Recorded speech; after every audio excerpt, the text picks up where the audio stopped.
Hey everybody, Jack Rita. Welcome to the Warp. In this video, I'm going to talk about a custom variant that I have that is based on an idea that Bill Martinson posted to Board Game Geek a few years ago, and that is a deck of Flagship cards. And the Flagship cards are meant to go with the ship marker tokens that came in Cosmic Dominion. We put in one of these for each of the 8 colors, and they go right on your ship.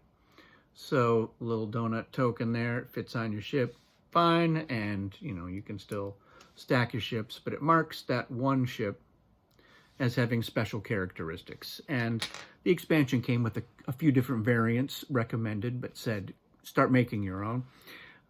And one of the ones that Bill made was the idea that each player could have a unique ability with their flagship, and I thought that was a great idea, so I went ahead and made up my own deck of these cards. And the way that my deck works, you're going to be dealt 2 of these at the start of the game after you have your alien power and after any other setup elements like moons or space stations. So the flagship is the last thing to be brought in. You'll choose the one that you want, and that is face up, so that everybody knows what your flagship does. And the ability, it does a couple of things. First of all, it lets you know in the top corner the value that your flagship has. So it shows you it's a +2, so the ship is a 1, +2, so that flagship is a strength of 3 for encounter totals.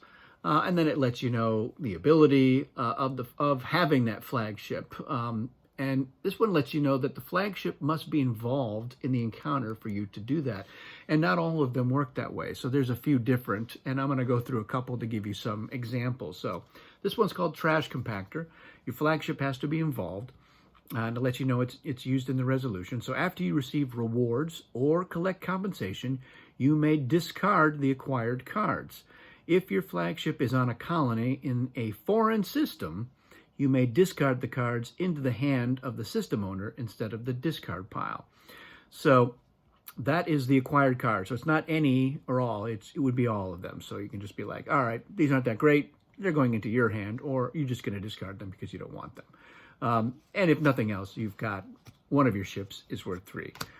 This one is also flagship involved. It's called Power Shunts, and this one adds a +3. So that is a 4 strength ship that you're going to have. And while your flagship is involved, you may discard at the end of the encounter to double the value of all ships on your side of the encounter.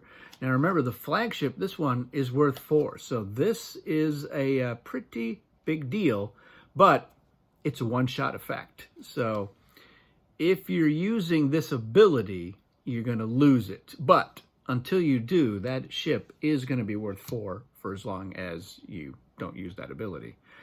This one is only, the effect is only when you're the offense. So it gives you +3. It's another 4 strength ship. It's called Recon Drones. As the offense, if your flagship is in the system indicated by Destiny, you may set that Destiny card aside and draw a new one. Set aside cards are reshuffled into the Destiny deck at the end of your turn. So the idea here is you want to put those, get that flagship into the system somewhere where you don't ever want to go again. So hopefully you've made a deal. Maybe it's against a player with an alien power that is too hot to handle, and somebody that you just don't want to tangle with, and that is the strength of that particular card.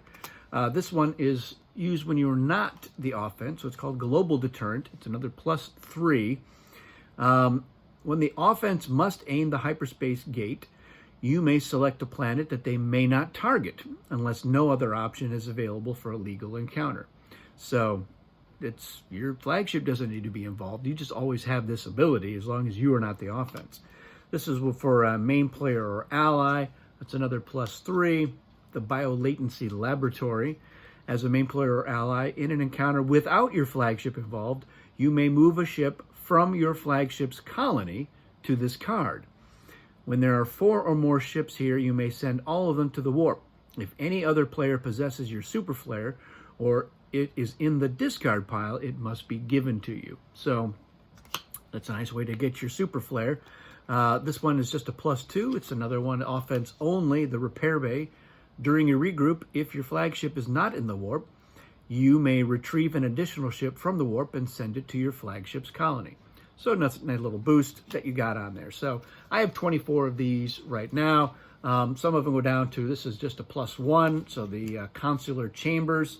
A flagship must be involved. As a main player, with your flagship involved, you may collect 1 reward if you make a deal, or lose 1 fewer ship to the warp if you fail to make a deal. So this is one where you are encouraged to get into deal situations because it's going to be more beneficial and less risky for you. So I love the idea of the flagship cards. This is a pretty low impact element. It is one more effect that you have to manage, but I like those sorts of things in the game, and I like having a lot of them. I think the flagships are pretty easy to add in, and we've used flagship variants in a few different ways. I'll do a video that kind of goes through my favorite ship marker variants and explain the ones that come in Cosmic Dominion so that people understand how those work.